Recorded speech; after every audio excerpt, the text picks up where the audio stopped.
नमस्कार, मेरा नाम संगीता चक्रवर्ती है और मैं एक ह्यूमन राइट एक्टिविस्ट हूँ। मैं पश्चिम बंगाल में मानव अधिकार के लिए काम करती हूँ। मैं पूरा न्यूट्रली आज तक काम कर चुका हूँ, कोई भी पार्टी के लिए कभी भी कोई आवाज नहीं उठाए हूँ। लेकिन आज मुझे सच्चाई आप लोगों का सामने लाना होगा, क्योंकि मेरा जान का ऊपर अभी बहुत बड़ा खतरा बन चुका है ममता बनर्जी खुद। क्योंकि इतना दिन से मैं जो करके आ चुकी हूँ, मैं आप लोगों को बताना चाहती हूँ। अगर आप लोग ममता दीदी को बहुत अच्छी तरीके से जानते हैं कि वो मोदी का विरोध करते हैं, बहुत बढ़िया बात है, वो लीडर है, मोदी जी का विरोध करते हैं। सेंट्रल का विरोध करना एकदम राज्य का एकदम सही चीज है, तरीका भी है। लेकिन एक चीज आप ममता बनर्जी के बारे में जानते भी नहीं हो, वो मैं आज आपको खुलासा करना चाहती हूँ। क्योंकि पश्चिम बंगाल में अभी हिंसा, राजनीतिक हिंसा में विद इन 1 ईयर में 120 का ऊपर बीजेपी कार्यकर्ता का मर्डर हो चुका है। मैं उसके लिए भी लड़ाई लड़ रही हूँ। मैं पश्चिम बंगाल में 7,500 का ऊपर आम आदमियों का ऊपर जो हत्या हुआ है, अत्याचार हुआ है, उसका घर नहीं मिला, पानी नहीं मिला, उसका ऊपर भी कंप्लेन कर चुका हूँ और पुलिस का बारे में भी एफआईआर कर चुका हूँ। मैं डीजी का, एसपी का, डीएम का, हर मतलब जिला का हर अधिकारी जो यहाँ पे पश्चिम बंगाल में भरपाई एकदम जालियाती के साथ जुड़ा हुआ है, उसका खिलाफ पूरा कंप्लेन कर चुका हूँ। अभी कुछ दिनों से, विद इन 15 दिन से मेरा ऊपर जानलेवा हमला हुआ था, वो भी एफआईआर नहीं किया है ममता बनर्जी ने। क्योंकि ममता बनर्जी को सिर्फ सत्ता से प्यार है और कुछ नहीं है। बाकी उनका सिर्फ एक ही चीज है, अगर आप टीएमसी बनो, वो भी तालिबानी प्रोसेस में। अगर आप टीएमसी नहीं बनते हो तो आपका घर का सामने टीएमसी कैडर लोग बम और बंदूक लेके घूमता है। पश्चिम बंगाल में अभी बम बंदूक में भर चुका है। हर घर में टीएमसी का नेता लोगों का अगर घर में खोजेंगे तो आपको बम बंदूक दिखाई देगा। क्योंकि अगर आप टीएमसी नहीं बनोगे तो आपको हत्या कर दिया जाएगा, नहीं तो आपको फॉल्स कंप्लेंट डाल के आपको जेल का सिलाखों में अंदर आपको किया जाएगा। यहाँ का पुलिस बन चुका है माओवादी, क्योंकि पुलिस का हाथ में अभी इतना पावर दे दिया है ममता दीदी ने। क्योंकि ये पुलिस का काम है तोलाबाजी करना और उसका सिर्फ पैसा, मतलब अभी पश्चिम बंगाल में पुलिस लोगों के पास करोड़ों करोड़ों का फंड हो चुका है। ये आवाज मैंने जब उठाया था नेशनल ह्यूमन राइट्स कमीशन में, तब मेरा खिलाफ एक एफआईआर हुआ था, उसका बारे में भी तब मैंने चैलेंज लिया था। अभी मेरा खिलाफ 3 एफआईआर दर्ज कर दिया है। पश्चिम बंगाल का हमारा घर का नजदीक पुलिस सुपर भास्कर जी ने, क्योंकि उनको ऑर्डर दिया गया है किसी भी तरह संगीता चक्रवर्ती को जेल का अंदर भरो।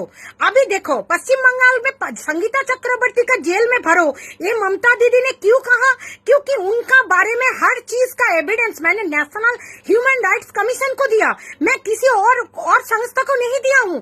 क्योंकि नेशनल ह्यूमन राइट्स कमीशन एक ऐसा जगह है जहाँ निरपेक्ष तदंत होता है और मैं वही जगह पे डाली हूँ। आप लोगों को अगर ये 7,500 का कंप्लेंट का जानना है तो आप लोग पहुंच जाइए, तो आप लोगों को पता चल जाएगा कि ममता दीदी का कितना बड़ा तानाशाही चल रहा है ये पश्चिम बंगाल में। और सेकंड टिक सुनिए, मेरा घर का सामने टीएमसी गुंडा लोगों को खड़ा कर दिया गया है, क्योंकि वो मेरा घर में अटैक करना चाहते हैं, मुझे मारना चाहते हैं। कभी भी अगर मैं मर भी जाऊंगी तो एफआईआर सिर्फ ममता दीदी के नाम पे ही होना चाहिए।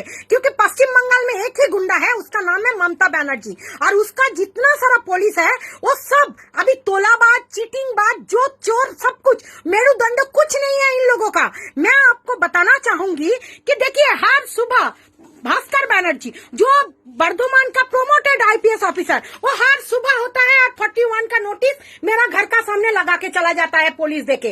क्योंकि उसका काम ही हो गया है कि किसी भी तरह संगीता चक्रवर्ती को जेल का अंदर करो, क्योंकि वो ममता बनर्जी के खिलाफ आवाज उठा रही है। अभी दीदी उसका नौटंकी पूरा खत्म हो चुका है। वो जितना भी पैदल चलता है, जितना भी फालतू बकता है, उसका बारे में सबको पता चल गया है। नेशनल ह्यूमन राइट्स कमीशन, जो आप लोग इतना बड़ा बड़ा एक्टिविस्ट हो, आप लोगों को पता होना चाहिए कि पश्चिम बंगाल में अगर आप रोहिंग्या हो तो आपको घर मिलेगा, पानी मिलेगा, जगह मिलेगा। लेकिन अगर आप टीएमसी का खिलाफ हो, टीएमसी के बारे में कुछ भी बताओगे तो आपको जेल का सिलोखा का अंदर रखा जाएगा। मैं अगर कुछ भी होता है मेरा और मेरा फैमिली के साथ, इससे पहले भी मैं बताया था कि ममता बनर्जी पूरा रेस्पॉन्सिबल है, उसका पुलिस ऑफिसर रेस्पॉन्सिबल है, और मैं पूरा नेशनल ह्यूमन राइट्स कमीशन को भी ये बताना चाहती हूँ कि अगर आप लोगों ने मुझे मेरा कमीशन का सामने जो कंप्लेंट रखा हुआ मेरा मरने के बाद सब सबका ऊपर तदंत होना चाहिए और सबका ऊपर सीबीआई जांच होना चाहिए, क्योंकि ये ममता बनर्जी पश्चिम बंगाल के लिए नहीं, सारा भारत वर्ष के लिए खतरा है।